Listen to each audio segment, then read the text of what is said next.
Welcome to எஸ்எஸ்பிகே channel. இன்றைக்கி நம்ம எழுத படிக்க கற்றுக்கலாங்கிற கிளாஸில் நம்ம எப்படி எழுதுறதுன்னு கற்றுக்கிட்டு வரோம்.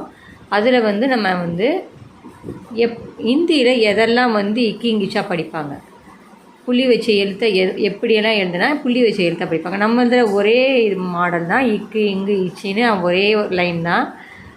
அதை புள்ளி வச்சுட்டா நம்ம இக்கு இங்கிலீஷ்னு படிச்சிடுவோம் நம்ம. ஆனால் ஹிந்தியில் டிஃப்ரெண்ட் மெத்தடில் அந்த புள்ளி வச்ச எழுத்தை படிக்கிறாங்க. அதில் ஃபஸ்ட்டு மெத்தட் லாஸ்ட்டாக வர எழுத்தை நம்ம புள்ளி வச்ச எழுத்தை படித்தோம். அதை நான் உங்களுக்கு சொல்லிக் கொடுத்தேன். நெக்ஸ்ட்டு எழுத்துக்கு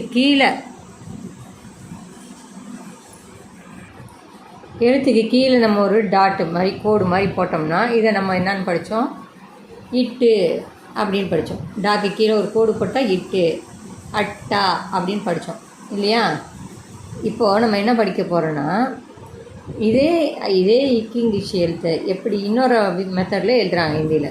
இப்படி டானாக்கா டாக்கு கீழே போடு போடுறது, தானா தாக்கு கீழே போடு போடுறது, இப்படியும் நம்ம இப்படி நம்ம ஹிந்தியில் புள்ளி வச்ச எழுத்தை படித்தோம். அப்புறம் துவார் லாஸ்ட்டாக வர எழுத்தை ராவை இருன்னு படித்தோம். லாஸ்ட்டாக எந்த எழுத்து வந்தாலும் அதை இருன்னு படித்தோம். இப்போ எப்படி படிக்க போகிறோன்னா, இன்னொரு மெத்தடில் அதை இக்கி இங்கிலீஷாக மாற்றுறாங்க. எப்படி மாற்றுறாங்க நம்ம பார்ப்போம். பாருங்கள்,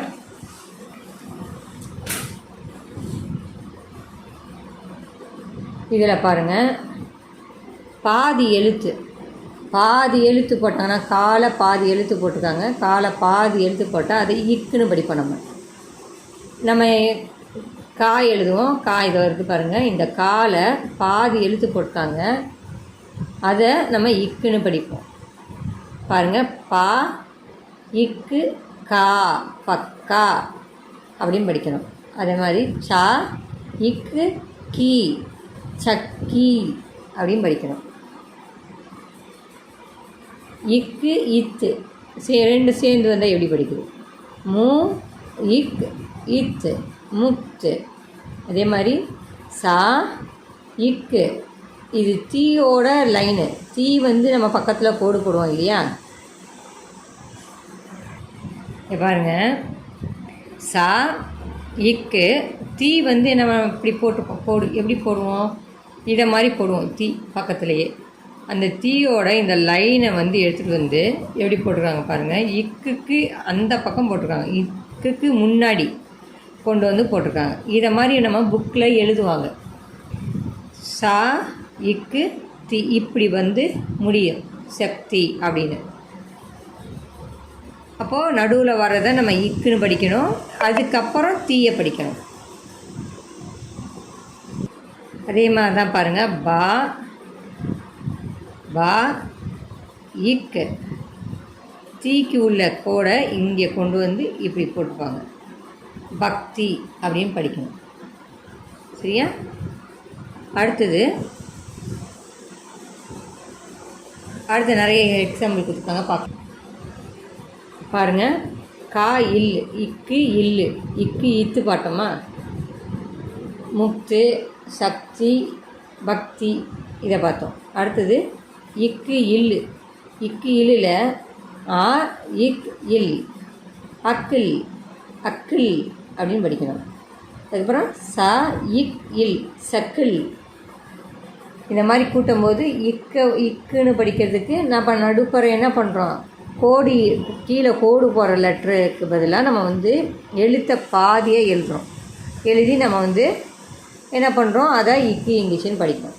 அதே மாதிரி இத்து தா, சி தாளை சின்ன ஃபஸ்ட்டு தாளை பாதி போட்டிருக்காங்க.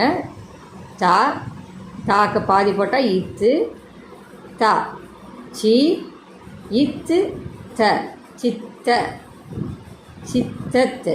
ஏன்னா இதுக்கு தாக்கு தொணக்கால் இல்லை. தொணக்கால் இருந்தால் தான் தான்னு படிக்கணும். தொணக்கால் இல்லைன்னா என்ன பண்ணணும், நம்ம இத்துன்னே படிக்கணும். சித்தத்து சித்தத்து அப்படின்னு படிக்கணும்.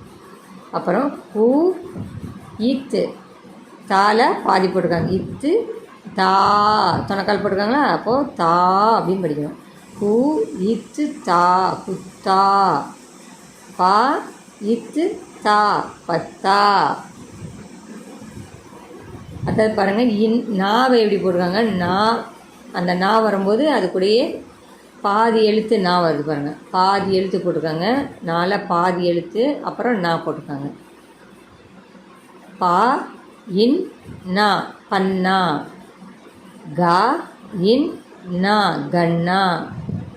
ஆ இன் அண்ணன் அப்படின்னு படிக்கணும். இஃப்த்து இஃப்பு இத்து. பால பாதி போட்டிருக்காங்க. இஃப்பு தா போட்டிருக்காங்க. இஃப்பு இத்து இஃப்த்து. தா இஃப் த இர் தஃப்தர். ஹா இஃப் தா ஹஃப்தா. ரா இஃப் தார் ரஃப்தார். அப்புறம் இம்மில் மாலை பாதி போட்டிருக்காங்க. மாலை பாதி இங்கே பாருங்கள். மாலை பாதி போட்டிருக்காங்க. மாலை பாதி இது மாலை பாதி எழுத்து போட்டிருக்காங்க. பாதி எழுத்து போட்டு பக்கத்தில் நா போட்டிருக்காங்க. நீ இம் இன் நிம்னு அப்படின்னு படிக்கணும். அடுத்தது சால பாதி கோடு வரும் இல்லையா. ஷாக்கு கோடு வரும் பக்கத்தில். ஷாக்கு எப்படி வரும். இதான் ஷா இல்லையா.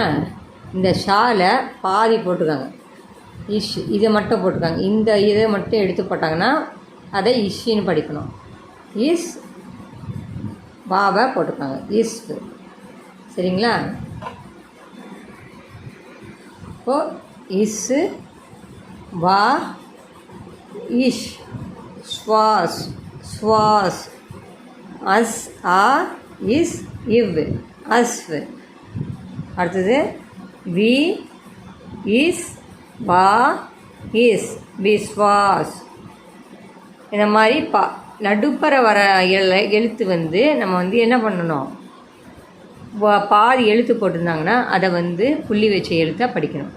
இந்த மாதிரி நம்ம இதில் வந்து இந்தியில் வந்து நிறைய வேர்ட்ஸ் வந்து இந்த மாதிரி கொடுத்துருக்காங்க. அதனால் இதெல்லாம் ஒவ்வொன்றா நம்ம கற்றுக்கிட்டு வந்தால் தான் நம்ம வந்து புக்கை வந்து ரீட் பண்ண முடியும். அதனால தான் உங்களுக்கு எந்தெந்த எழுத்து எப்படி வரும் அப்படிங்கிறத முதல்ல நான் சொல்லித்தரேன். அடுத்தது நம்ம புக்கில் எப்படி ரீட் பண்ணுறது அப்படின்னு நம்ம கற்றுக்கலாம். இந்த கிளாஸில் இதோட முடிஞ்சிச்சு. அடுத்த கிளாஸில் நம்ம வந்து ரா சவுண்டு எப்படி வருது அப்படிங்கிறத நம்ம படிக்கலாம். இந்த கிளாஸ் உங்களுக்கு பிடிச்சிருந்தா லைக் பண்ணுங்கள். தேவையானவங்களுக்கு ஷேர் பண்ணுங்கள். சப்ஸ்கிரைப் பண்ணி வச்சுங்க. அப்போ தான் நம்ம பெல் பட்டனையும் அமுக்கிக்கிங்க. அப்போ தான் நான் போடுற வீடியோஸ் உங்களுக்கு கண்டினியூஸாக கிடைக்கும். நன்றி, வணக்கம்.